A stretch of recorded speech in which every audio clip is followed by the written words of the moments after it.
Hey everyone, we are here at the Master Tech Expo. I'm currently with Mr. Chris Pate from Mobile Toys Inc. of College Station, Texas, and we are here with your... So this is the center drive Civic that everybody has seen forever, and this is, it's kind of, we all have those iconic vehicles that we all, grew up looking at, and this was ours, and it's a vehicle, you never seem to be able to get rid of, but we're fortunate enough to have it, and have spent a lot of time building it, and it's one of those vehicles that everyone just kind of knows, because it's pretty wild, it's crazy. Obviously, it's got a steering wheel in the center, and you drive it kind of like a go-kart.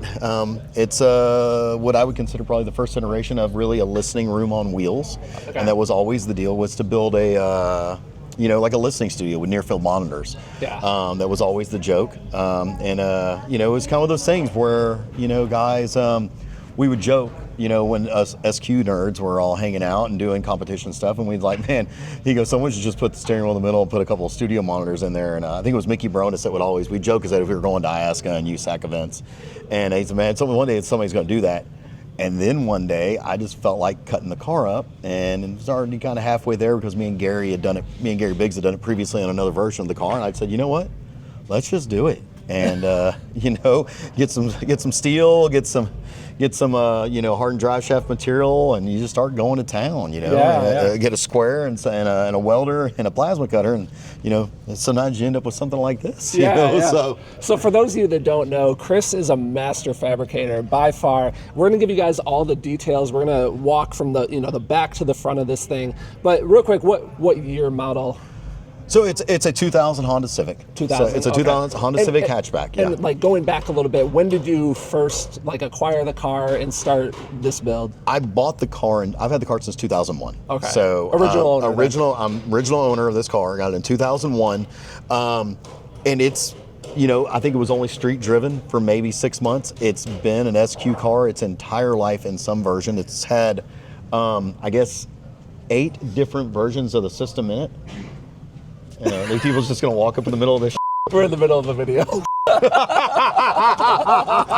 So it's had 8 different versions of builds in it over the years. We've done everything from the smaller, lower watt SQ classes back in the early 2000s, like 2001, 2002 area. And over the years, as you do those things, you just kind of progress on. And there came a time where I decided I wanted to jump up in the expert class. Probably 5 or 6 years down the road, and did a version myself, and then we went on and ended up moving to Tulsa and working at Car Toys of Tulsa and with Gary Biggs, and me and Gary were building the vehicle there together and built the version that a lot of people know from magazines that had no steering in it. At least it seemed that way. And then we came back to College Station was when we opened up Mobile Toys Inc. Probably I guess 16, 17 years ago is when we decided to do this version as it sits now. Yeah. Now, it's been a center drive car for a long time. This is the 3rd version of the center drive interior that's been in it. This one has a lot of special significance to me. It obviously incorporates a lot of what we do in our hot rod interiors, which is what we do a lot of now. But it also is the one build that both David Cruz, myself, and Justin Cush all built together. We didn't work on it together. It took about a year of us doing other stuff, and occasionally one guy would jump in and do this, one guy would jump in and do this, and a lot of it was David's fab work. Almost all of it was my finish work, and then Justin built the doors, but it was the only vehicle that all 3 of us, when we were together, we all built together. Yeah. So it was always, it was a really good collaboration between me and David and Justin, and David really executed the ideas that I wanted done, and the array was finally the way that I had always really wanted it to be.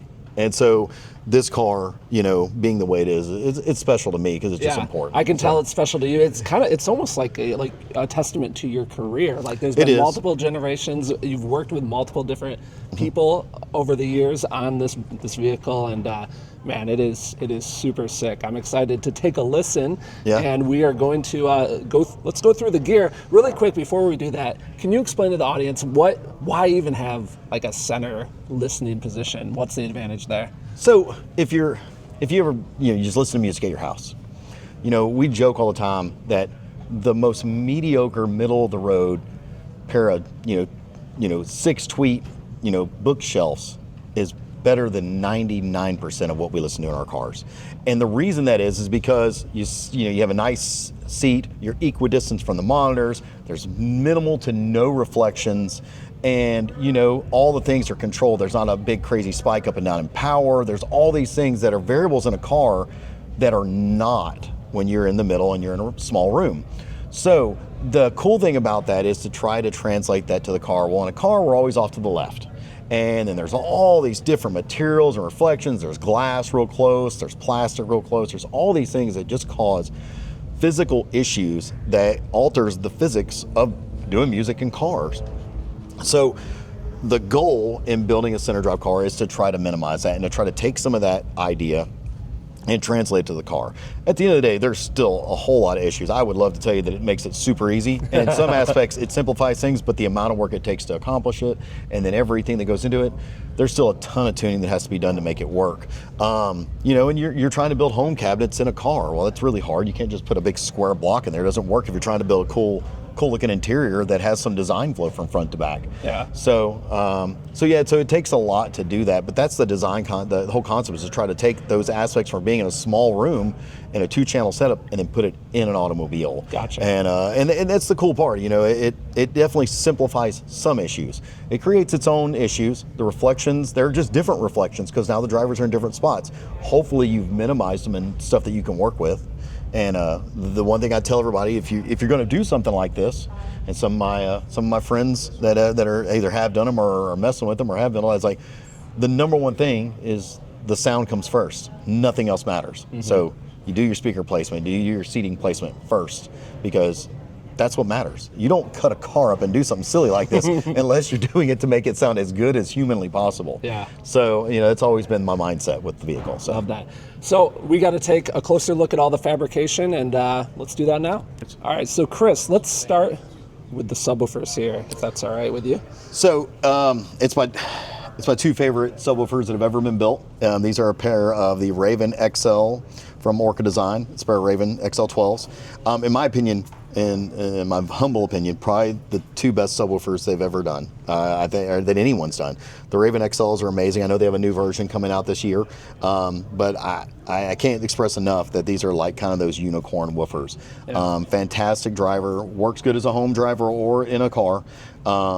It's a really kind of a hot-rodded American version of the old Illusion Audio Carbon XL. But it's an American-made, hot-rodded version that was just absolutely no holds barred. When Alan over at Orca and them, they designed this thing, it really is a phenomenal woofer. Does great. Obviously, being a hatchback doesn't hurt because you get a nice small steel cabinet, 2 cubic feet, so a cubic foot for woofer. Then you're loading into the back hatch. Like me and Gary Bell always say, there's nothing wrong with subs in the back of a hatchback, and it works really well.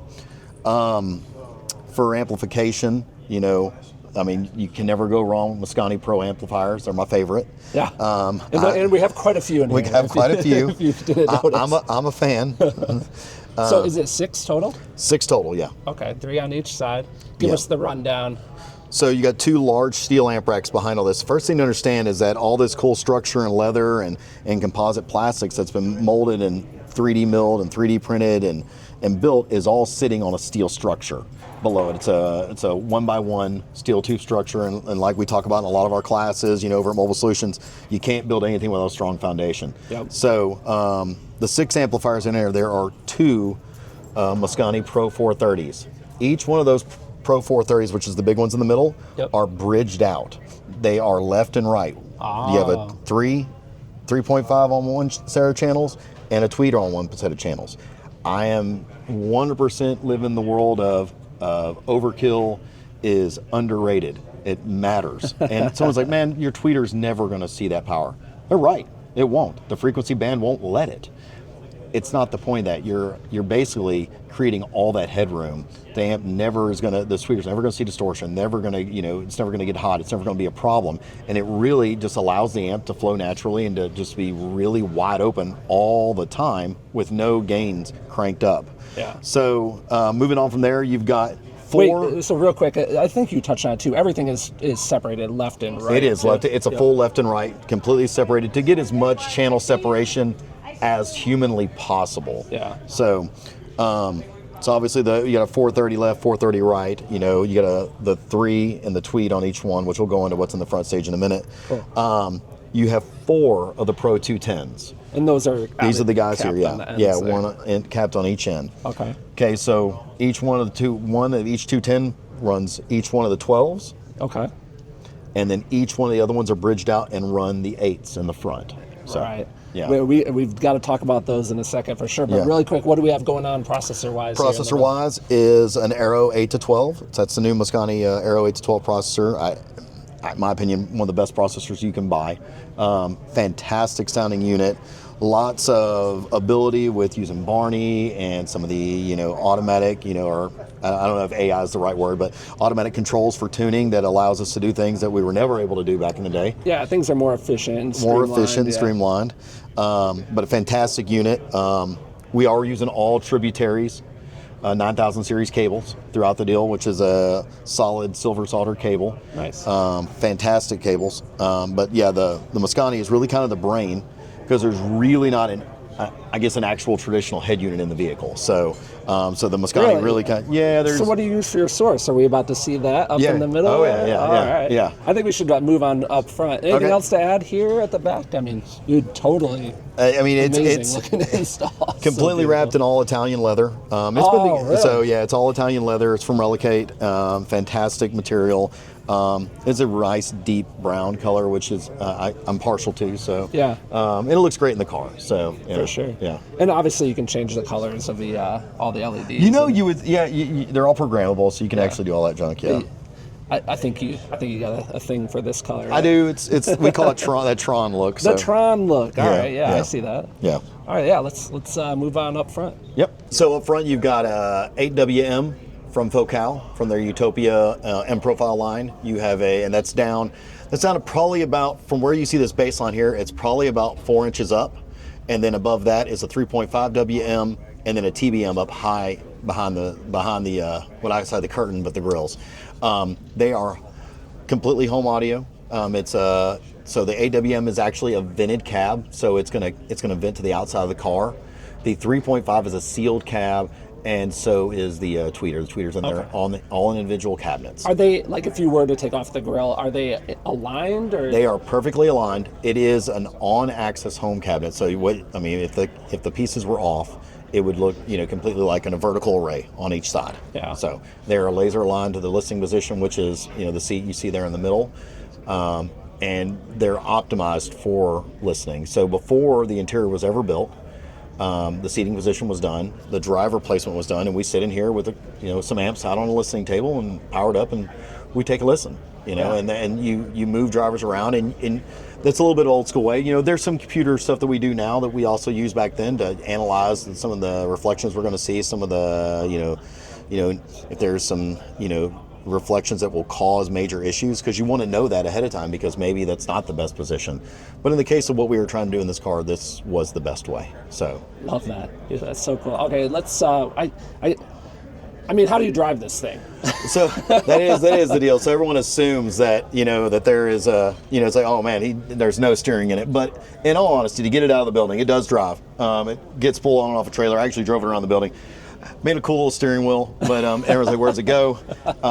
In all honesty, the whole piece comes off here on magnets. Look at that. There's the steering column hidden, and there's the adapters for it. And so when we're in here, we're doing demos. This is just a lot cooler.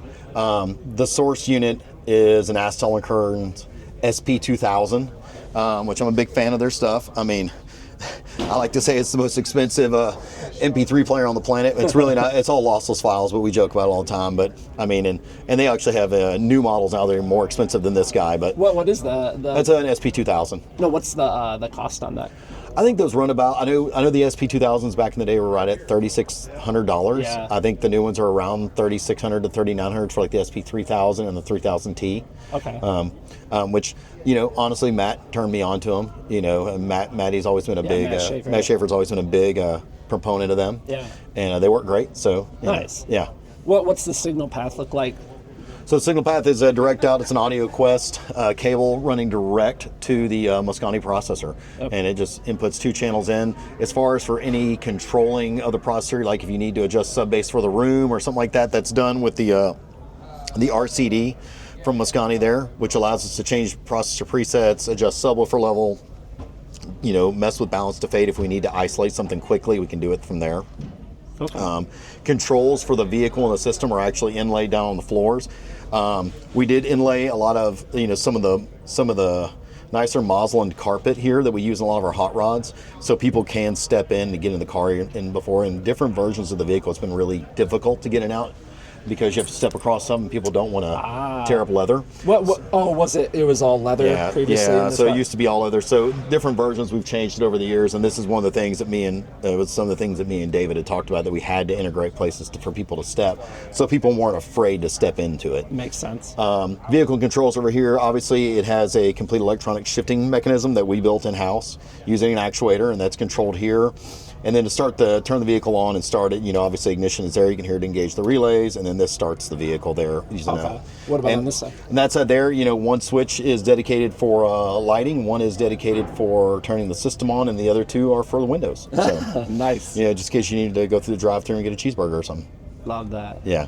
Before we move on, Chris, tell me real quick about the door panels here too. I mean, obviously custom fabricated, but run me through everything. So, obviously we build a lot of classic car, a lot of hot rods, and so as everything happens in my shop, and if you ever get a video with Justin or you talk to him, I know you know Justin real well. Justin Cush is one of my guys. He's my I like to call him my right-hand man, and Justin's phenomenal, and Justin's been with me a long time. He's also an installer of the year as well as I have been.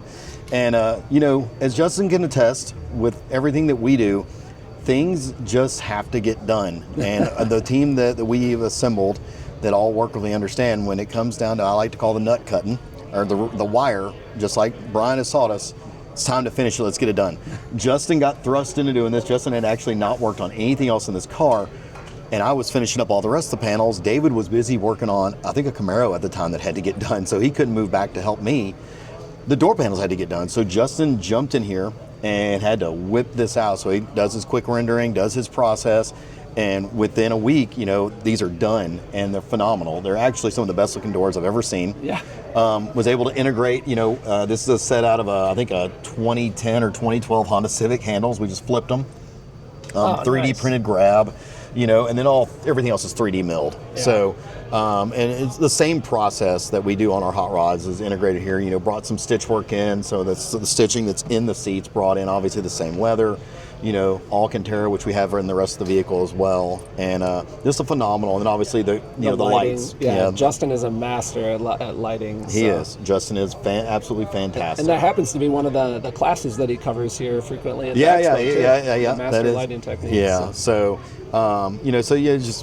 it's a testament to, like I said, the team effort that is always. I mean, there's always usually one guy that kind of gets stuck doing is doing a lot of the project, but when it comes down to the end on a project, there's always 5 or 6 of us on it because it's time to get it finished. Yeah. So, and the team always understands it's about getting it done. And and I tell guys all the time, as I understand, it's never one guy. Yeah. I mean, we don't even always wrap all our own panels. We have a really great trimmer that does work. We have a great stitcher that does seats for us, and so it's a team effort all the way. So yeah. Tell me about the paint work on here. So the paint is like one of my favorite things. It's probably one of the most iconic things about the vehicle. The paint was done in Tulsa, Oklahoma. Whenever I moved up there to work at Car Toys of Tulsa, with Rob Rice and Gary Biggs. So Gary conned me into going up there, talked me into it, and he used a slick voice like he always does. Talked me into moving from College Station. It's the only time I've not lived in College Station, in all these years. But I spent 3 years up there, and I was having Gary talk me into using the same people that painted his Regal. They also the same people that painted all of Mark's stuff, Mark Eldridge's stuff. So it's a Carefree Paint and Body in Tulsa, Oklahoma. It's an old man and his 2 sons, and dude, their airbrush work is absolutely phenomenal. Yeah. This car was painted in 2007. Oh, wow. And has just, in my opinion, withstood the test of time. Their paint work is phenomenal. It doesn't die back. It holds together. I wish it was a little brighter in here too. It looks like you've got some. It is it's a Sikkens base on your gray and your black. The clear and all the metal flake is House of Color. Okay. So, and House of Color just pops. And dude, dude, it's held up forever. I mean, the stuff that any nicks or flaws, wasn't there originally. It's just from time, 20 years of I've taken it to shows. Yeah. The line work all the way inside the jams. Yeah. If I was to take the headlights out, all the line work is there, and it's all polished, and none of it is, it's all finished. So, I mean, it's just phenomenal paint work. So. All right, so I am sitting in here, and Chris is closing up the doors so I can do a little demo. I do want to explain really quick. This is something that I always get a little bit of pushback on. A lot of times online, guys want to you want to hear the audio through the camera, but I always have to explain that it's never the same experience as what it is actually being here in person. That's true. That's very true. You're hearing whatever you're watching the video on, whether it's your phone or your computer. So I'm going to take a listen here and just to check it out basically. And I guess when you demo, what do you usually like to kind of point out to people? So I like to tell people it's like the biggest thing is like people talk about when it comes to sound placement in some of the car. In a center drive vehicle, the sound placement should be nearly perfect, if not perfect. And in this vehicle, it's damn close to it. But the big thing is the things that you're trying to achieve is trying to make the car disappear and make it seem like a lot bigger room than it is. That's the goal. And so you're trying to create width where there isn't any. You're trying to create height where there's not. So it takes a lot of manipulation to pull that off. So like I tell people, that's some of the things that that are very cool about this vehicle. It's like it's a smaller car, but what it's trying to do here and what it does, I think very well, is it makes you seem like you're in a much bigger space. Okay. Which is the goal. Okay. So. I want to experience that. Let's. I'm gonna take a listen and we'll report back. So the first track we listened to was Battlestar Galactica, which was like the main theme song of the movie, right? But it's an orchestra type. It is a large orchestra track. Yeah. Yeah. So I closed my eyes and.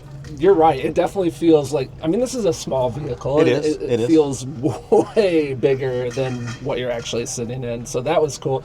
Obviously, extremely detailed sound. And then I had you play something with some vocal tracks, and we went with "God Moves on the Water." Yeah. For that, smack dab, focused in the middle, center image. So, did we even talk about? I mean, this is like a heavily.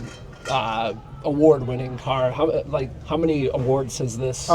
So it is 100% undefeated in all its years as a center drive car. I think the only year we ever lost in this car was the very first year that me and Gary brought it out when it wasn't a center drive car. And the only reason I think we lost that year is and the guy that was over 20 years or 16, 17 years ago was because we had amplifier failures. But it wasn't a center drive vehicle. It actually had 2 seats back then. It never lost again after that. It's never lost as a center drive car. And not to knock anybody, we beat Mark Eldridge probably 12 times in his NASCAR. And Mark is one of my boys. We both graduated from A&M. Texas A&M University here in College Station, Texas. Nice. So he's an Aggie, and so am I. I beat Gary Biggs, who is one of my best friends on the planet, and I owe a lot of my success to Gary. And we've beat a lot of other people as well. Brian Mitchell has never beat me, ever, and that's probably a point of contention between another one of my good friends. But it's all friendly stuff. But we are hyper competitive guys. Yeah. But it is probably one of 2 expert cars that is completely undefeated that I know of. Other one being Scott Bawalda's Skyline when he had it. So big props to him. Scott's also one of my boys. So yeah. So it's a very awarded car. I think it has close to right at 20 different championships over the years and in various versions of it. Unreal. We've been fortunate enough that she does what she does, and it's always great to have a team. I don't think we'd have won any of them without Nick Wingate and Orca or for Cal America, whichever one you want to say, but. Nick's always kind of been my dude, and then also Doug Winker out of Austin, which is kind of he's our secret ninja. We like to call him the smartest guy we know. He's also our acoustical engineer, who he really is a doctor of room acoustics and various other things. But without those 2 guys, I don't know that we'd won nearly as much as we have. So that's awesome. We've had a lot of help. Too. It's great having Jeffrey Hall on staff now at the store. So he's done a lot of tuning on it this time through. So him and Nick did. Really most of the tuning on it this time through. I think most of the structural bass tune was Jeffrey, and then Nick came in and then added his stuff on top of that. And so it is nice having 2 guys like that there. It takes the load off me when it used to be just me, and then Nick would come behind me and finish everything. So we've had a lot of great people that help with the car. It's definitely not me by myself. That's awesome. at all anymore. And I don't, as much as everyone's like, oh, this or Chris that, I was like, I don't. It's a team. It's a huge team effort, and we got some of the smartest and brightest people out there helping. So that's awesome. But the car has always done very well. We haven't. The last time we competed was I guess 2 years ago at Emma and Iasca finals, and it won there. And maybe it was 3 years ago. Might have been 3 years ago. I don't know. It's been a minute, so I don't really do. I don't really do. I do way more truck shows and stuff now than I do all the other stuff. So, but we brought it out one final time and made a run at it, and she did well. I think it scored the highest Emma score of all time, is what I've been told. So, so it was a lot of fun. It's always been a lot of fun to have the car and be able to enjoy it and let other people hear it and have a good time in it. So, yeah. Well, hey, thanks a lot for letting me take a listen. Of course, maybe anytime. Man, so you guys need to come to the next Master Tech Expo so you guys can make sure you see amazing cars like this one right here. Absolutely. And like you said, a special thanks to Orca for being a sponsor, of course, of this vehicle and of my channel as well. Be sure to check them out at the link down in the video description. Thank you guys for tuning in and watching.